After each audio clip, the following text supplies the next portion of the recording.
Zuma's legal battles impacting the African National Congress? Why are the courts stripping President Jacob Zuma of his constitutional powers? Why are the factions of the ANC still battling it out in court with only 2 days left to the elective conference? What would a Cyril Ramaphosa or Nkosazana Dlamini Zuma presidency mean for President Zuma? What time is it? It's question time.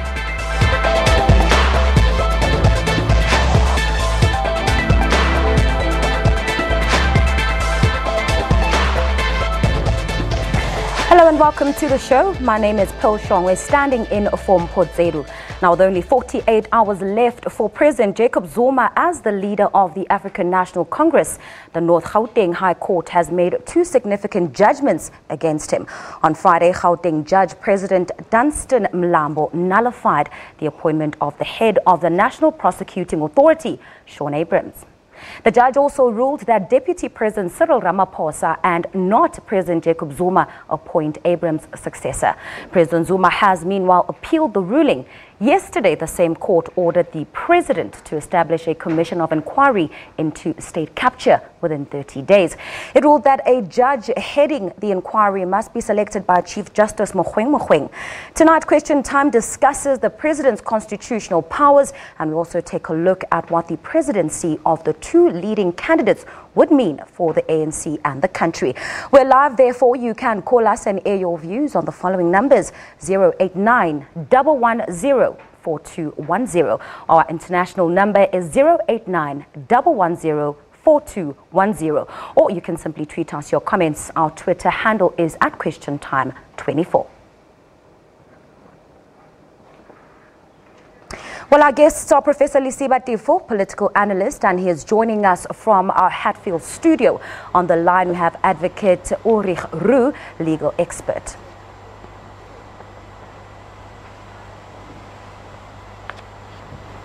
All right, so a very good afternoon to you, Professor. I certainly hope that you can hear me on the line. First question to you: why has it become common for the judiciary to adjudicate on political matters? I think we must find it regrettable that we have pushed matters to the extent that the judiciary finds itself in the terrain that is not supposed to. However, I'm appreciative of the fact that as the last line of defense, when called upon, they will have to do so. We have got separations of power. I would not say they are interfering or they find them in that space. We have forced them to be in that space. It ought not to have happened in the first instance. And indeed, it was not fashionable. It was not the order of the day under Mandela, Mbeki, and Kgalema Motlanthe. The question is, why now? Professor, what do you make of the 2 judgments that have been made against the president? Well, it doesn't augur well for the organization. I think as others who would qualify or him perhaps as a constitutional delinquent or whatever, but for me, his strategy has always been too costly for him and also for the organization. I never had any doubt that one day he will find himself having exhausted all the options and forced to confront the full might of the law. That's one. Number 2, he has caused so much damage to the brand ANC. But in that, he's also not alone. I think the beneficiaries, especially those who also stand a possibility of being tried for various reasons by the courts, will do whatever is possible to support him. But again, their options are getting limited by the day. Well, Professor, you speak about just how in a bad paint President Jacob Zuma has painted the ANC or put the spotlight under the party in a bad way. However, other people would argue that there have always been factions and divisions within the ANC if you take a look at how the former President Thabo Mbeki was removed. Undoubtedly. The extent and the gravity of that contestation and the fractious relationship are more pronounced, vicious today than they were yesterday. That's the point I'm making. I'm saying, yes, there were and there is nothing wrong By the way, let 1,000 flowers bloom and let 1,000 ideas contest. But it's the nature of the contest that is problematic. And if it now begins to bedevil the soul of the organization, it behoves leaders to say, is it worthwhile?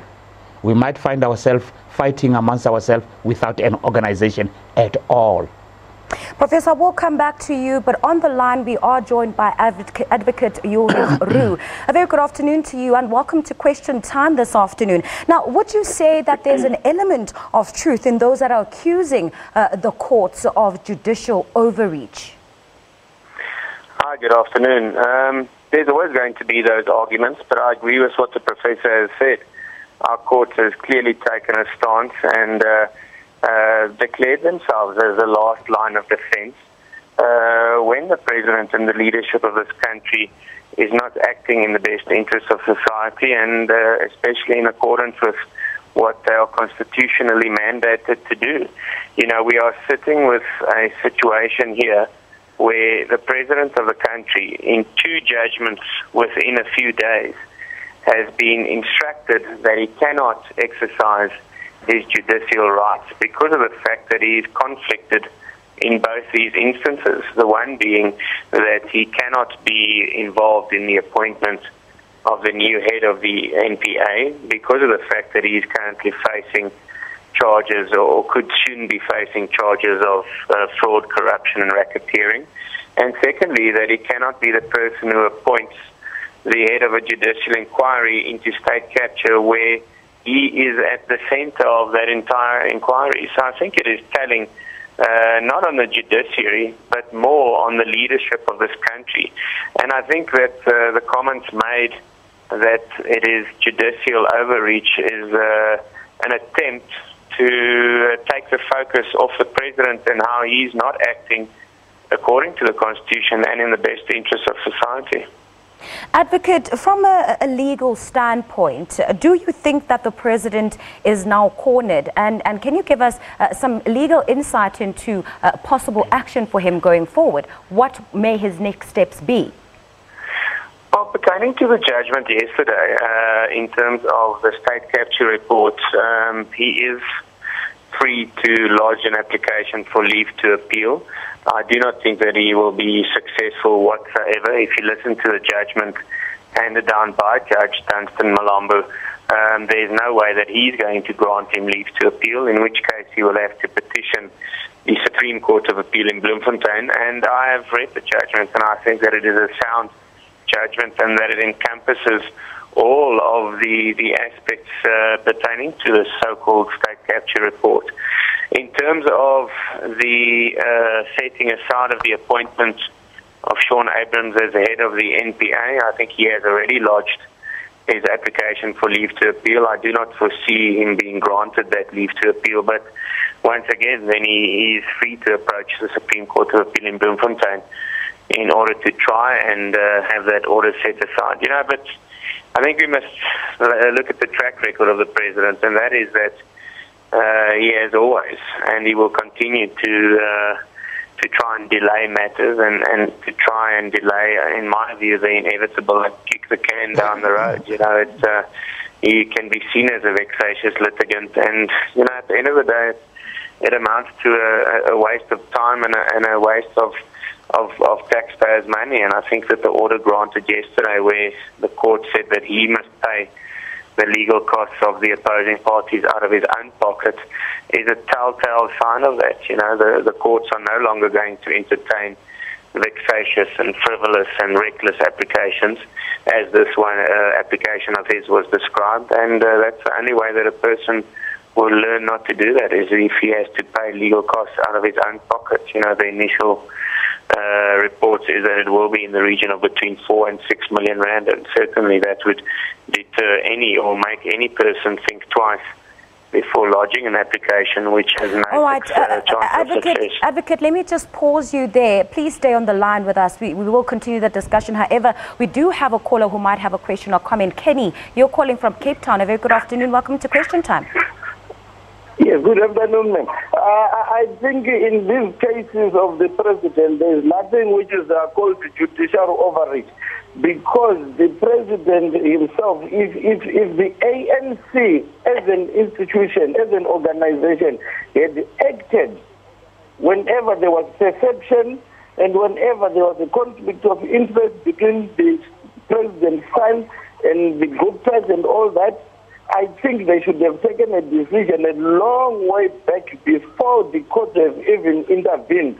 So I think on all this which has happened, the ANC as an organization is the one which is supposed to look upon itself, and there was no way a president who has got a child who is also involved in all these legal challenges was going to appoint a judicial commission of inquiry when he himself, he knows, obviously is implicated. So I think the ANC as an organization was supposed to rescue him and take all the measures which will make sure at least he doesn't damage the ANC brand and recuse the president from his duties. Thank you.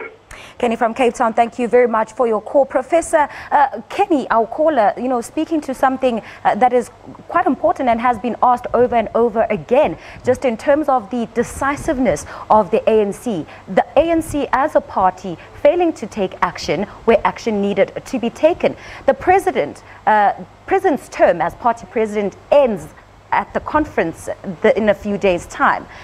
How would you paint his term in the presidency? And do you think that he walks away with any sort of credibility?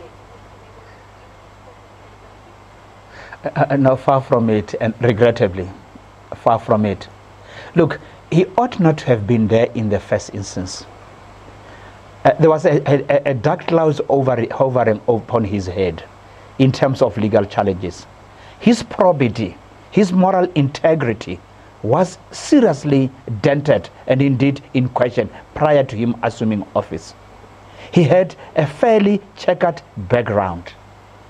However, when men and women of sobriety cautioned otherwise, they were threatened with death as others threatened to kill on his behalf.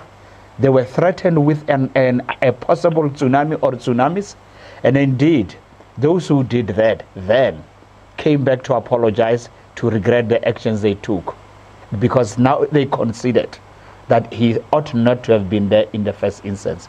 But again, some people would say maybe he could have acquitted himself wrong and proved those that said he wasn't worthy of assuming office and did the right thing. However, when you think about the famous party and the landing at the Air Force, when you think about Nkandla, and you think about the numerous reshuffles that were not informed at all by performance and national interests, but by personal and factional interests, it is very difficult indeed to say his performance was in any way commendable. Well, thanks, Prof. The discussion does continue, but we do have another caller on the line. Very good afternoon to you, Joe from Alberton. Your comment or question, please. Good afternoon to you. How are you? I'm very well, thanks. Your question or comment? My question is that why Professor Tefo is always, whenever I hear him on the TV, he's always negative about Zuma, portraying Mandela, Mbeki, and Mlambo as holy presidents. I'll tell you something. I was at Mpho recently. The people in Mpho are still having a bucket system, even now, under Mbeki, under Mutante, under Mandela. But this is unfair for black intellectuals like Professor Tefo. We need people like them to help President Zuma or the other people. We need them to be on the forefront. Joe, let me quickly interject there for a moment, just to help Professor Tefo along. Do you maybe have some examples of the times or the good that President Jacob Zuma has done that maybe the professor is overlooking? My cousin, let me tell you something. When the RDP were started building, they had 2 rooms built by Mandela and Mbeki. But under Zuma, we've got 4-room houses. You can ask anybody. Beautiful houses. You go to Paris, you go to all over the show. I mean, that's unfair. Zuma has done quite a lot. He has saved so many people from AIDS. He has done a lot. The only problem of Zuma is because he hasn't gone to school. And remember, when we fought, myself, in 1976, we never asked